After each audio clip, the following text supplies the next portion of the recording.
Hey y'all!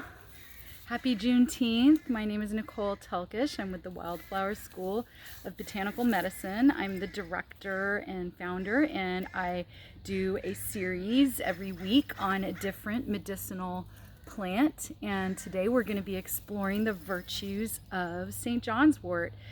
At the time of filming, I am just one day away from the longest day of the year, which is known as Letha or midsummer. It's the summer solstice, and that's celebrating the masculine principles and fire and light and sun. And so we are one day away from that, and we're also celebrating Juneteenth and all of the wonderful meanings behind that and revolution. And so this is a plant that is very well known for clearing and opening the heart and lifting the spirits. So many plants of the sun, as you see here, they can be yellow or orange in color to represent their relationship to the sun.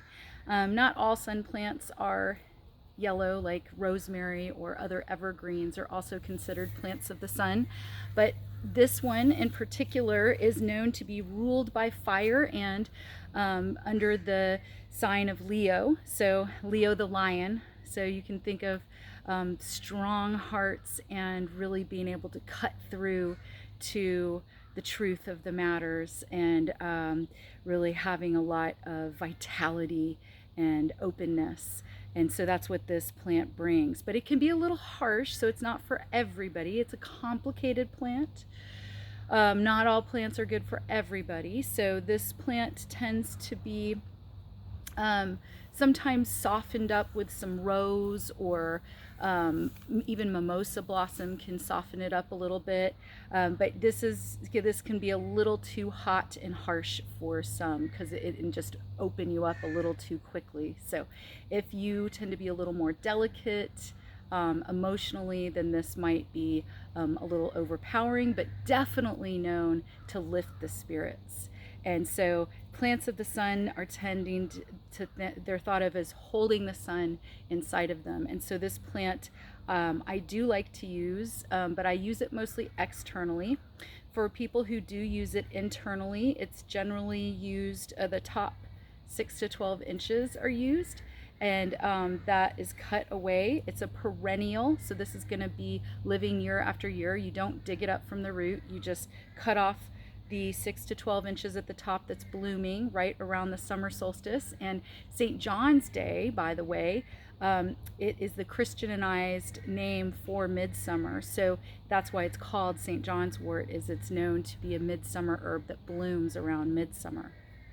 And midsummer is the peak of that sun energy. So you can see what kind of energetics this plant has just by something as simple as that. It also is activated in the sun. So if you put its oil, for example, into the sunlight, it turns the oil a brilliant dark red color. It's amazing. But again, most of the stuff that you see commercially that's put into, say, pills, or something, maybe you buy it dried somewhere, I just see a bunch of leaf and stem, and you really need to get herbalists to send you the right part of this plant. It's worlds of difference in efficacy. So the tops are used as a tincture a lot of times, sometimes as a tea, to lift the spirits, open the heart, get rid of grief and melancholy. But also you will find that topically this is really great for neuralgia and pain, as well as internally for neuralgia and pain. It's anti-inflammatory both internally and externally. But topically you put this into an oil, and like I said, leave it in the sun. So you leave it in the sun for about 10 days. You make sure that everything's chopped up as small as possible, and once it turns red and gets really infused by the sunlight, that's when it's ready, and you pour it off and decant it off. You can even do a double extract of it so that you get an extra strong extract. So also the plant is known to help with any kind of deep lacerations and wounds. So sometimes in midwifery, you'll see that the plant is applied topically to tears and rips around the genitalia, if there's any during birthing. And also where I really like this plant is for some of my clients that have had radiation burns from, say, breast cancer, they found that the St. John's wort oil is extremely effective at taking away the burn and the pain and inflammation after radiation. So that's something that might resonate with you or not.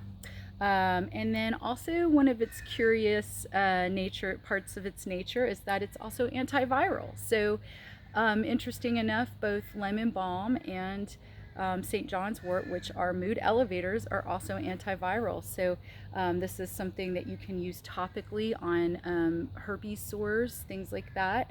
And one thing you have to remember is that the part of the magic of this plant is that it has all this sun energy, and the sun energy sometimes can make it so that it creates more of a photosensitizing effect on your skin. So that means that you can burn more easily. So if you have a herpes sore and you put the St. John's wort oil on it, that could be an issue because then it sensitizes the area. So that's just something to consider.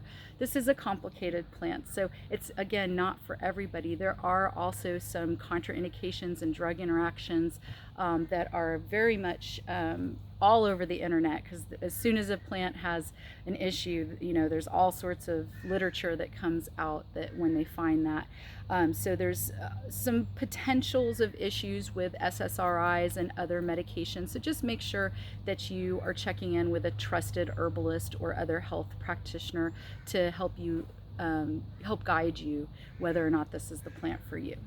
So let's see, fresh plants. The tea is also quite an alterative. It tends to affect the liver and help to clear out any kind of bogginess in the liver. So that's another way that you can use this in formula. It's a little bitter, so the tea isn't going to be as flavorful as, say, lemon balm. But this one is a very special one, also used as an amulet of protection against poisons of all kinds, whether it's spiritual, emotional, physical. So you might even carry it around if you want more protection. And part of the idea of the sun and of the idea of the heart and this being a heart herb is that it tends to brighten everything. The vitality of the sun is brightening. So think of this plant as a brightening plant to the spirit. And think about ways that you might want to build a relationship with it. There are many species of this, so be aware that in the South, this doesn't grow very well. And I know people try to grow it, and I know they get it creeping along the ground, but you have to have it blooming. So all my Texas friends out there, I know you plant this and you're like, it's growing for me, but it's not blooming. And if you do get it to bloom, it's very rare. Get it from your northern friends and trade stuff back and forth, because you really need to get it to be as potent as possible, and that takes the blooms. And the neat thing is about cutting this back. When you cut back the perennial, you'll find that it will cause it to produce more blooms. So I'll be able to start gathering this tomorrow on St. John's Day, the longest day of the year as a tradition, and then I'll put it into oil, and then in another month or so I'll be gathering another round of blooms from the same perennial plant. So that's a form of sustainable wildcrafting. You don't have to just dig up the whole plant and kill it to get good harvests from it, and it grows quite easily in gardens. It does not need to be wildcrafted. It's pretty much a weed, so grow those weeds, get them going, and be a weed crafter, not a wild crafter. And also be aware that it's a complicated plant just like you, so have fun with it, enjoy summer, enjoy this plant, and join me again. And you can find out more at the Wildflower Herb School website, or just come back to our YouTube channel for more.